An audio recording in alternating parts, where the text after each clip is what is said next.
je vais être cash avec toi. Si t'as pas envie que ton tournage se casse la gueule, t'as deux choses à faire, un plan de travail et un tableau de gestion des raccords. Une stat, c'est que Apocalypse Now de Francis Ford Coppola est le film qui a le plus de faux raccords enregistrés de l'histoire du cinéma.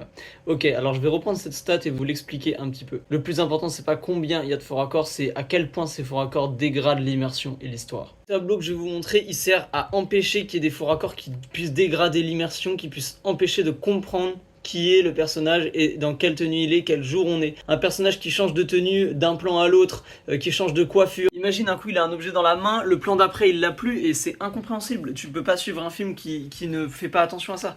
Donc ça s'appelle la liste de matériel. Voilà, alors ça ressemble à ce gros truc bien dégueulasse, mais en zoomant tu vas comprendre à quoi ça sert.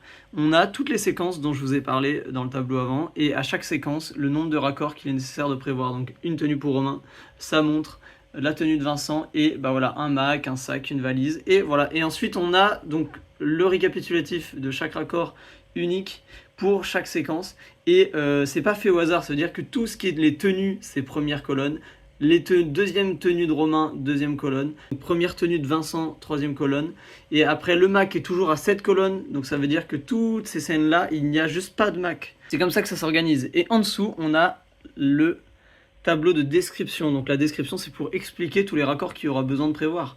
Donc là, on aura besoin de prévoir 4 tenues pour Romain, vous voyez, 5 tenues pour Vincent, etc.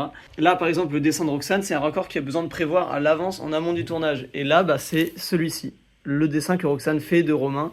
Donc il est déjà fait, on le met ensuite dans un carton, dans une caisse, pour rassembler tous les raccords ensemble. Et n'oubliez pas que si vous négligez cette partie et qu'il manque des raccords, qu'il y a des choses complètement hallucinantes qui passent d'un plan à l'autre, vous passerez littéralement pour des cons et le film ne sera pas du tout crédible.